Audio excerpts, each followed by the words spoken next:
कोढ़िया कायल ने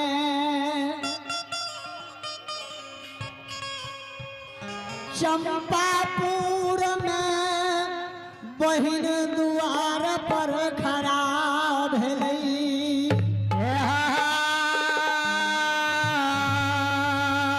बहिन के घर मकाम बाबू ज्योति बनियार देख रहलई। बाबा ज्योति बनियार के मन मोहित भाई यही भगवान हमरे धन दिल बहन के चंपा में सोई। आए हमरो आशा भेल जे बहन के द्वार पर ज्योति बाबा बहन के हाथ दई।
बहन गई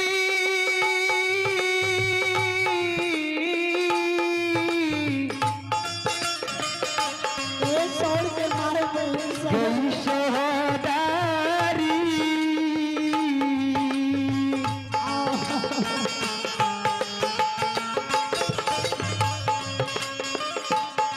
हो गई के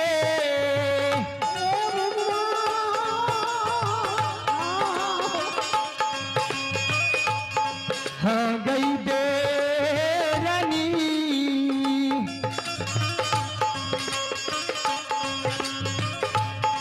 ओ निकल के गे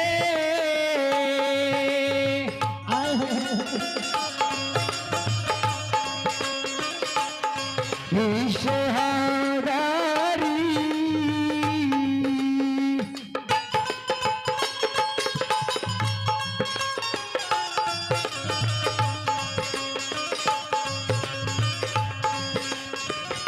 कैलही भेटा गई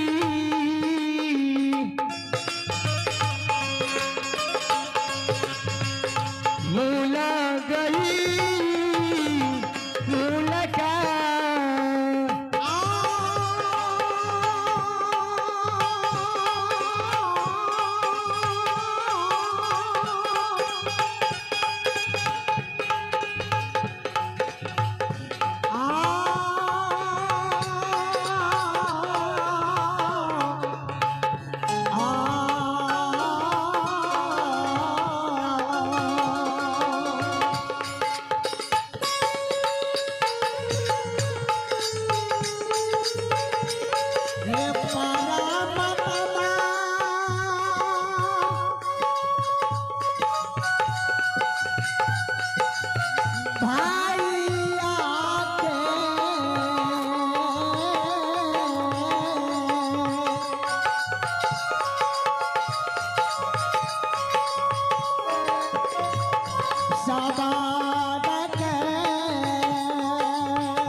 हे लगा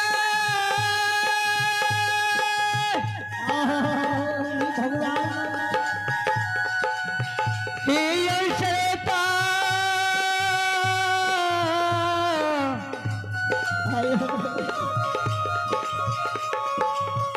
गण भगवान यो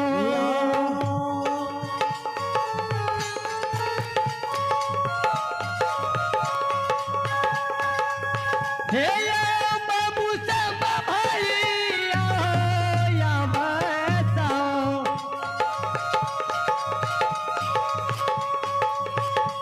हाँ समदा सुने जय मातिया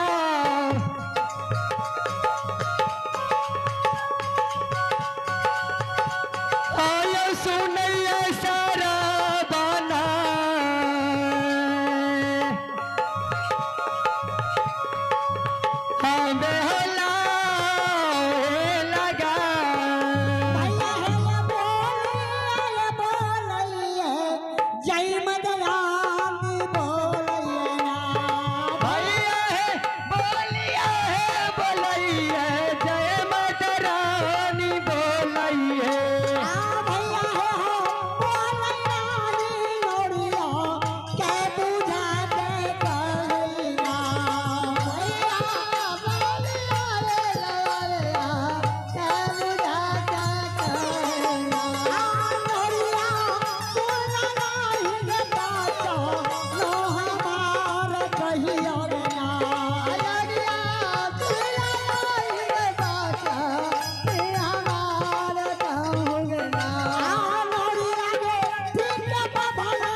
क्या था दीपन परिवार के धुन को उठे रहने बुझ पड़े जो ने उठा दे चलखी नौरी के ज्योति बाबा पहिल द्वार पर खड़ा भाग गलैया पहिल के आवाज लगाओ एक बही घर से बाहर हो सोहदरा भैया तोरा द्वार पर एक बेर भेंट मुलाकात क्या बाभन रूप में घुसे बाऊ कैलाश जय मत के भरमावे द्वार को गेलखिन बाभन बाबा के शब्द के जयमत रानी मिलावे जे ठीके बाभन हमरा कह के गेले लागे जे बुझ पड़े छे भैया हमर ठीके द्वार पर एले नौरी के पठावे हे गे नौरी देखी जे भैया द्वार पर ठीके अइले बुझ पड़े भैया आवाज लगावे जयमत रानी के शब्द सुन के नौरी आंगन से बाहर भेलिए जहिया पैदा लग के द्वार पर नजर खिराबैये हे हो समाज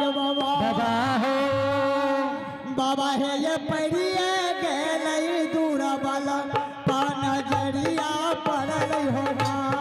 बाबा परिए गेलै दूर वाला पर नजरिया पड़ल हो ना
जयमत रानी नौरी के शब्द सुन ललकैया जयमत रानी कहल गए के सलखी नौरी ये भैया के खंतर बिछौन लाले घोड़ा घोड़सार में भैया के पास दादी भुजा में पैन लाल भैया के पैर धोबैले दादी सलखी नौरी घोड़ा घोड़सार में खंतर बिछौन लाल भैया के घोड़ा घोड़सार में बांस डाल फुच्चा में पैन पैर धुबैले दलकैया जयमत रानी जी साबे दल के बांटे ले कल गए हो ज्योति पनियार बहिया पुरवा बिहार बहसा बहिन पर सोत में बैसल ये साबे बैठ दो ए वो ज्योति पनियार बहिन के सिटी पे नाठी बहन दो बाबू ज्योति परियार के घोड़ा घोड़साल में बिछोन दलखी पैर धोवे ले फुच्चा में पैन दलखी साबे बाटे नौरी लौट के गिरी भवन चल गलैया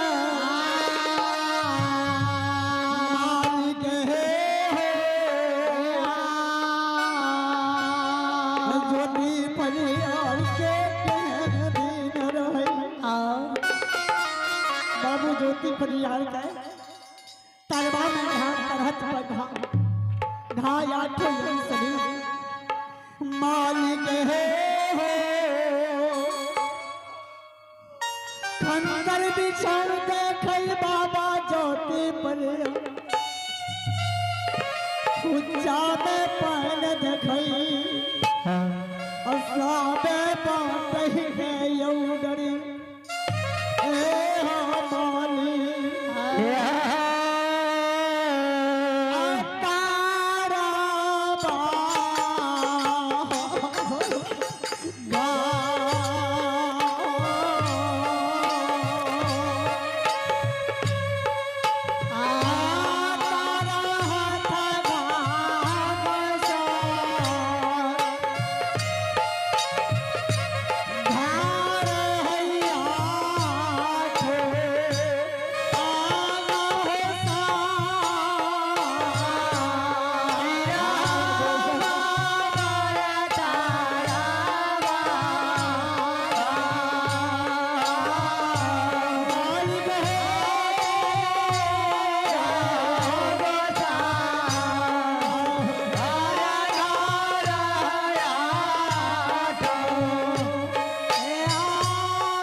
धो लेके बाबा ज्योति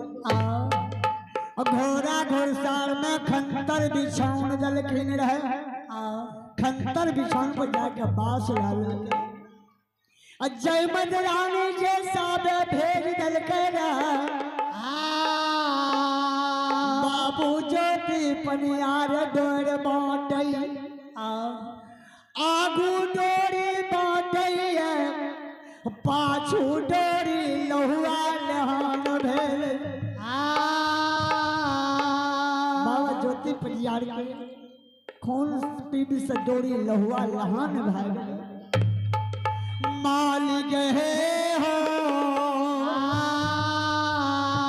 जय मदरानी कल के सलखी नौरी भैया के बहुत देर भाग भैया के घोड़ा घोड़साल में भूख लग गई होते नौरी है गे अगर 7 दिन के घोड़ सतुआ सरल का घर में टांगल ठप्पा में सहन ले नौरी भैया के घोड़ा घोड़ा सार में भोला